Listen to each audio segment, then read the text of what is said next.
What's up, y'all? Welcome back to the Woman Be Healed podcast, the podcast all about acknowledging the opportunity to heal, harnessing the power of forgiveness by leaning on God and community. I'm your host, Rashonda Powell.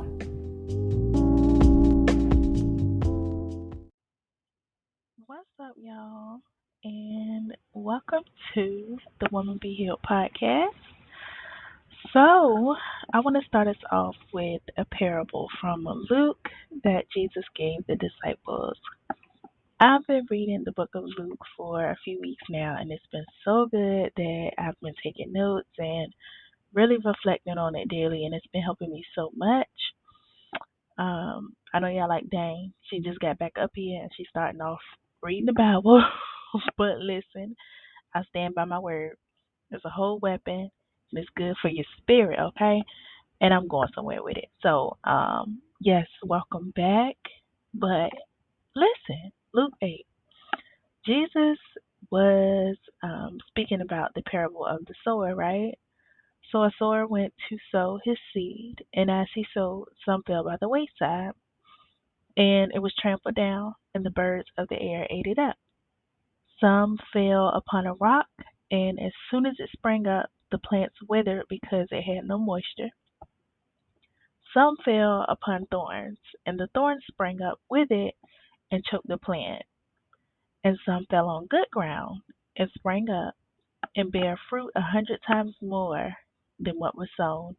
And when Jesus said these things, he cried and said that he that has ears, let them hear.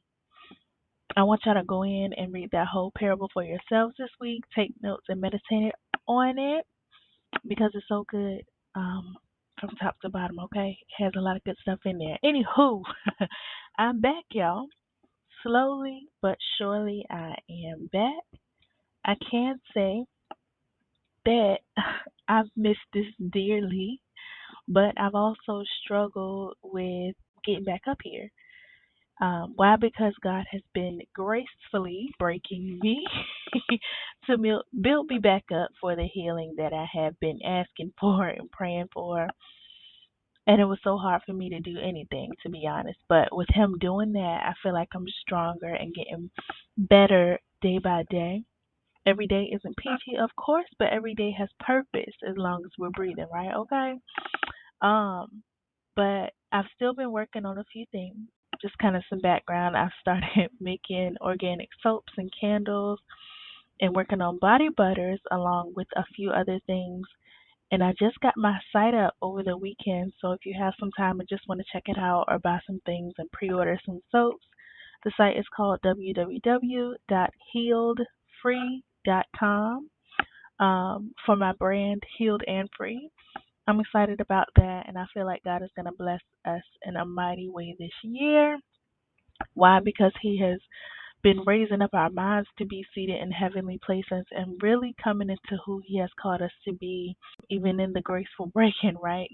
Getting us out of those mindsets of who am I and I'm so undeserving and, who I used to be isn't who I am or all these good, mindsets that we used to be in. It's just so much that we have to be broken out of, and just coming into the knowledge of, who are we? We are God's children, a chosen people, a royal priesthood, and everything that Jesus has, I have because I'm a co-heir, right? But this episode, I'm just coming to say, hey, and to take my step and to water my seed that I planted a year and some change ago.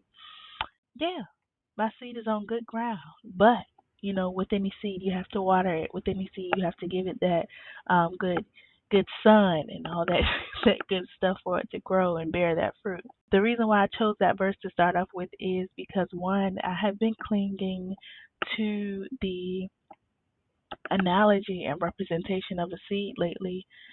The Bible gives us parables and analogies of seeds all throughout it, and I just love it because what starts out so small can grow into something so beautiful, large at times and strong like oak trees, intricate in design, delicate like flowers, food producing like tomatoes and all these vegetables and fruits and things like that, worthy of space, worthy of money, worthy of time spent, all these things from one seed.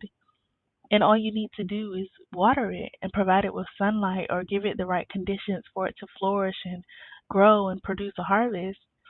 And y'all, this is my seed. And I've been away for a couple of months, but how I know God requires me to be on here is because I've been feeling a constant pull to be right here.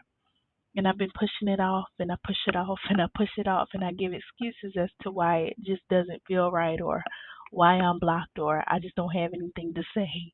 But to be honest, that's all me giving to, lame excuses and feeding right into the enemy's hand. And we ain't doing that this year, right? Okay? We being obedient all 2024, obedient to God's word and his will. So if he say jump, I'm gonna say Lord will. Ooh. No, I'm kidding, but no, God is real patient and kind, but his grace also has limits and I don't play about my God. So if he's requiring anything of me, then I'm gonna be there, okay? He's been good to me and I need my faith and my obedience to be like Esther, honey. If I perish, let me perish, okay? Because it is what it is. So, this is a really short episode, and I really just came up here to say, what I said, and just hey, y'all, and let you know that whatever God gave you, whatever you feel a pull from, where you know or feel God is leading you to do that. It's getting too late in the race for us to be backing out and hiding because doing nothing is the same as being worldly in my eyes. God ain't God ain't call us to sit back and watch and not speak on him, not give, not love freely, not shine our lights and hide them under dark lampshades. God called us to use our gifts and to use our talents, plant those seeds, and watch those harvests flow in. In the end, God is going to get his glory, okay? And also, before I go, based on man's time, it is 2024. It's been one whole year that we made it through, and that's a blessing all by itself. Each day is nowadays, right? So, in the spirit of the new year, I really want to make sure that I say do not get bogged down with all the expectations that the beginning of each year has come to be associated with. You don't have to make New Year's resolutions. You don't have to starve yourself or go cold turkey from sweets or meat or whatever the case may be.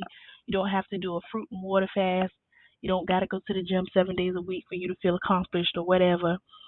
You don't have to do anything big just because the clock struck 12 on December 31st. I want y'all to think about what I'm saying and put it in your back pocket, okay? Because the same significance of the clock striking 12 on December 31st is the same significance as any other day. Each day is a new start. Every day can be a new year if you want it to be. Every day is new. Every day is a new start. God's time is not on our time. One day to us can be a year to God. So if you want to make a change on March 25th or April 13th or June 3rd, whatever the date may be, you can do so and feel the same newness. Do as you feel in your heart and don't let the world influence that decision. Okay? So thank y'all for tuning in. I know this was a short one, but this was my step.